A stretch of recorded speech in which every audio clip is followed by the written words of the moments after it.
2 Kings.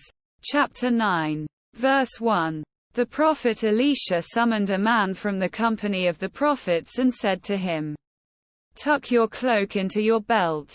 Take this flask of olive oil with you and go to Ramoth-Gilead." Verse 2. When you get there, look for Jehu son of Jehoshaphat, the son of Nimshi. Go to him. Get him away from his companions and take him into an inner room. Verse 3. Then take the flask and pour the oil on his head and declare, "This is what the Lord says. I anoint you king over Israel." Then open the door and run. Don't delay. Quote. Verse 4. So the young prophet went to Ramoth-Gilead. Verse 5. When he arrived, he found the army officers sitting together.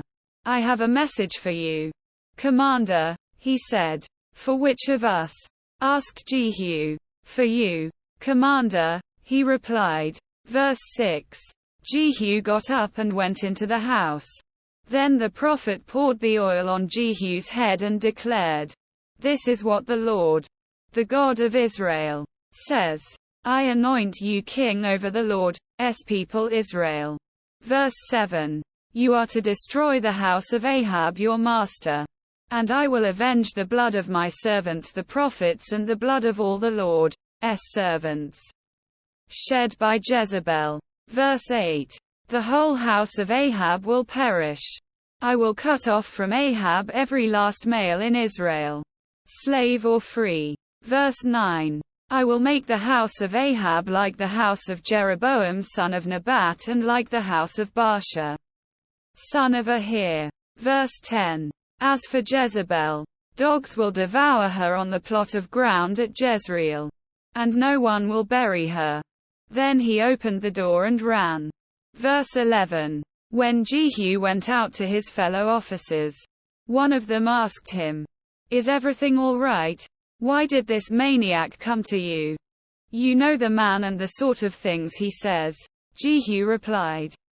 Verse 12. That's not true. They said, "Tell us." Jehu said, "Here is what he told me. This is what the Lord says. I anoint you king over Israel." Quote. Verse 13. They quickly took their cloaks and spread them under him on the bare steps. Then they blew the trumpet and shouted, "Jehu is king." Quote. Verse 14. So Jehu son of Jehoshaphat, the son of Nimshi, conspired against Joram. Now Joram and all Israel had been defending Ramoth-Gilead against Hazael king of Aram. Verse 15.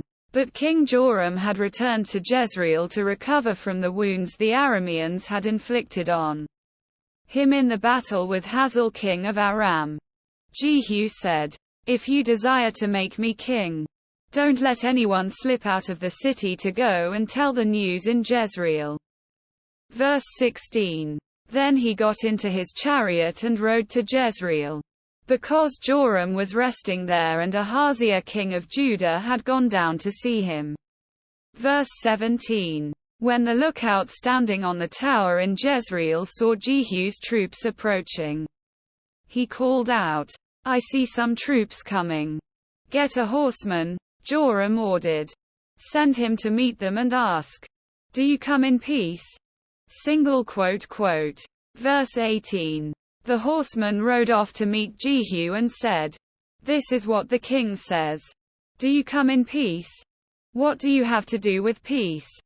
Jehu replied, "Fall in behind me." The lookout reported, "The messenger has reached them, but he isn't coming back."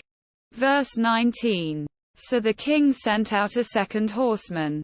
When he came to them he said, "This is what the king says. Do you come in peace?" Jehu replied, "What do you have to do with peace? Fall in behind me." Verse 20. The lookout reported, "He has reached them, but he isn't coming back either.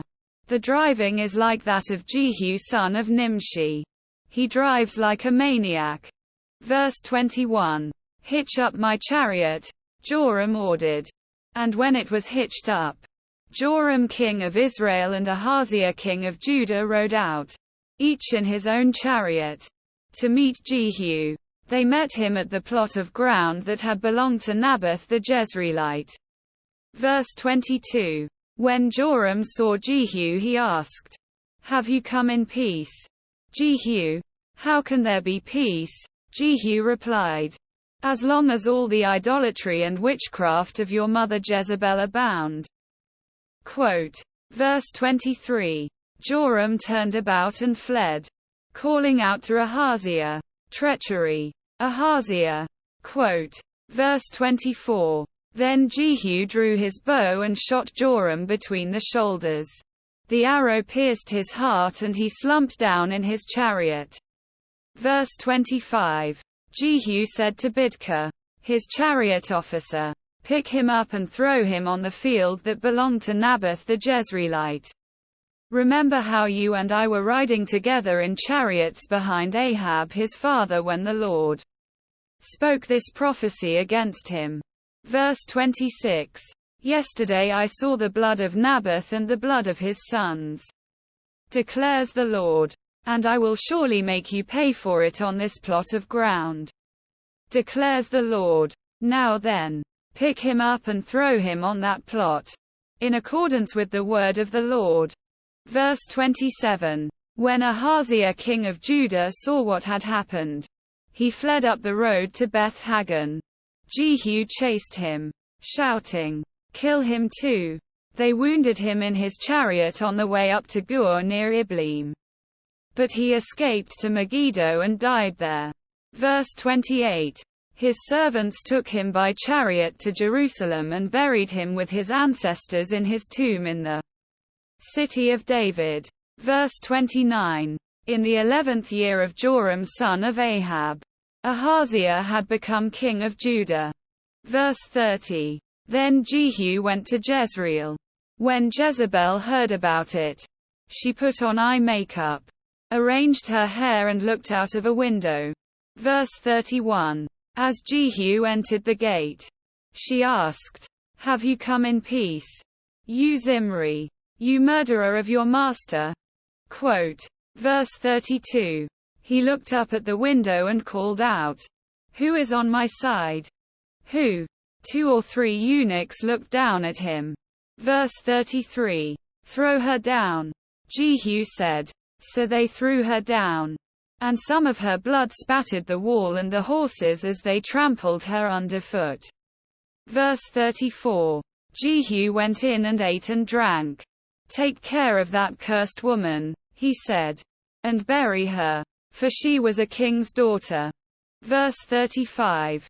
But when they went out to bury her, they found nothing except her skull, her feet and her hands. Verse 36. They went back and told Jehu, who said, "This is the word of the Lord that he spoke through his servant Elijah the Tishbite. On the plot of ground at Jezreel dogs will devour Jezebel's flesh." Verse 37. Jezebel's body will be like dung on the ground in the plot at Jezreel, so that no one will be able to say, "This is Jezebel."